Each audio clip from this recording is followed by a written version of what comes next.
Hai semua, hari ini kita nak belajar tentang pembentukan Malaysia. Ada 4 subtopik yang perlu murid tahu. Pertama, sebab-sebab pembentukan. Kedua, tokoh-tokoh terlibat. Ketiga, negeri-negeri terlibat. Keempat, langkah-langkah penubuhan. Sekarang kita lihat sebab-sebab pembentukan Malaysia. Sebab-sebab pembentukan Malaysia terbahagi kepada 3 faktor utama. Yang pertama, untuk menjamin keselamatan negara. Yang kedua, memajukan sosioekonomi. Yang ketiga, untuk mencapai keseimbangan kaum. Baik, kita lihat yang pertama, iaitu menjamin keselamatan negara. Ketika itu, Singapura dan Sarawak sama-sama menghadapi ancaman komunis. Di negeri Sarawak, komunis bercadang untuk menjadikan negeri Sarawak ni sebagai sebuah negara komunis untuk sebarkan pengaruhnya di Asia Tenggara. Manakala Singapura pula berada berhampiran dengan tanah Melayu. Oleh itu, Tunku Abdul Rahman risau pengaruh komunis daripada Singapura akan turut mendesak masuk ke dalam tanah Melayu. Pada masa yang sama juga, Persekutuan Tanah Melayu pernah mempunyai pengalaman dalam menghadapi ancaman komunis. Jadi, untuk menjamin keselamatan negara, sebuah negara yang dinamakan Malaysia perlu ditubuhkan untuk mengurangkan kuasa ataupun pengaruh komunis, seterusnya menghalang sama sekali perluasan kuasanya. Baik, kita lihat yang kedua, untuk memajukan sosioekonomi. Sesebuah negara yang maju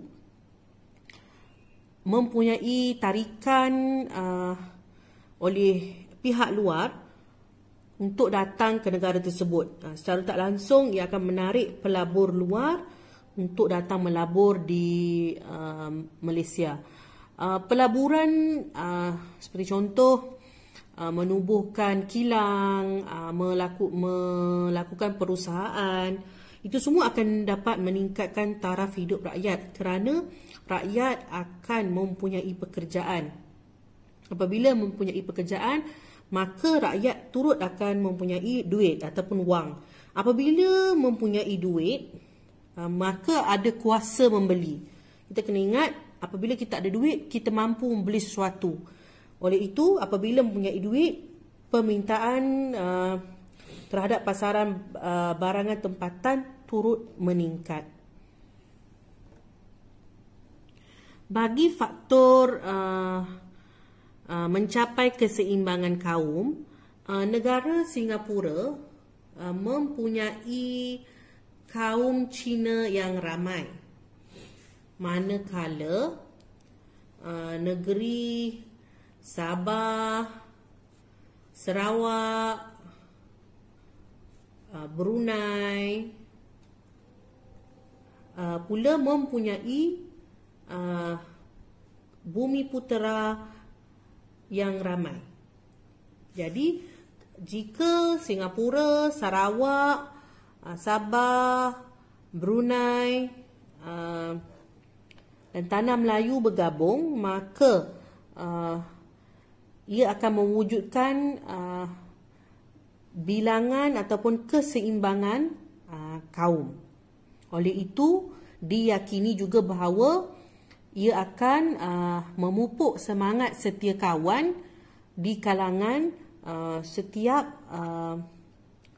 negeri-negeri yang terlibat.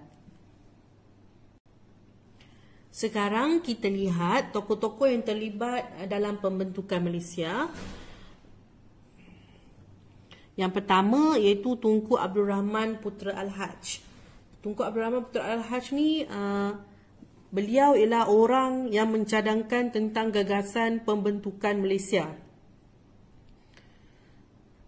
Beliau pergi ke Sarawak dan Borneo Utara ataupun nama lainnya ialah Sabah pada ketika itu untuk menerangkan tujuan penubuhan Malaysia. Beliau juga mengetuai Persekutuan Tanah Melayu untuk pergi ke London bagi memeterai perjanjian Malaysia. Selain beliau, Tun Abdul Razak bin Datuk Hussein yang merupakan timbalan Perdana Menteri ketika itu, yang berperanan menerangkan tujuan pembentukan Malaysia. Pada masa yang sama, beliau juga berbincang tentang hak penduduk dan kepentingan mereka di Sarawak dan Borneo Utara. Itu ialah tokoh dari Tanah Melayu. Seterusnya, selain itu terdapat juga tokoh lain di Tanah Melayu, iaitu Tun Muhammad Ghazali bin Syafi'i. Beliau merupakan Ketua Setiausaha Tetap Kementerian Luar. Beliau merupakan anggota Suruhanjaya Cobalt. Tugas beliau yang utama ialah untuk merealisasikan pembentukan Malaysia, menjadikan pembentukan Malaysia ni suatu kenyataan. Apa itu Suruhanjaya Cobalt akan diterangkan dalam topik yang seterusnya. Wakil dari Singapura pula ialah Lee Kuan Yew, yang merupakan pemimpin utama Singapura. Tujuan beliau menyokong gabungan Singapura dengan masuk ke dalam Malaysia pada ketika itu ialah untuk menghalang ancaman komunis di Singapura. Sekarang kita lihat pula tokoh-tokoh dari Borneo Utara ataupun Sabah. Baik, yang pertama ialah Tun Datu Mustafa bin Datu Harun. Beliau merupakan yang di-Pertua Negeri Sabah yang pertama. Beliau juga merupakan pengasas USNO. USNO ni ialah Parti United Sabah National Organisation. Organisation. Pada masa yang sama, beliau juga merupakan jawatan kuasa Perundingan Perpaduan Malaysia. Seterusnya ialah Tun Muhammad Fuad Stephen. Beliau merupakan pengasas kepada UNCO. UNCO ialah United National Kadazan Organisation.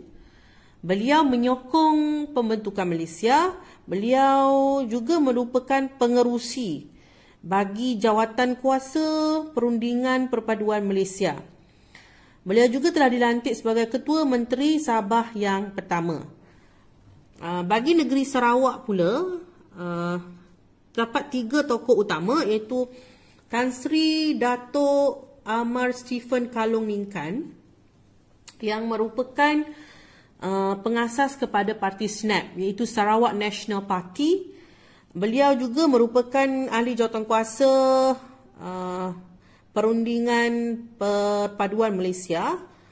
Selain itu, beliau turut dilantik menjadi Ketua Menteri Sarawak yang pertama. Seterusnya ialah Tun Temenggung Jugah Anak Barieng.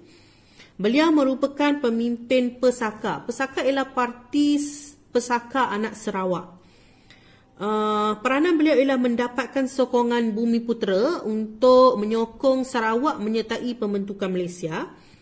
Selepas pembentukan Malaysia, beliau telah dilantik sebagai Menteri Persekutuan dan Menteri Hal Ehwal Sarawak. Dan akhir sekali ialah Tan Sri Dato' Amar Ong Ki Hui, merupakan orang yang penting dalam Parti SUP. SUP ni ialah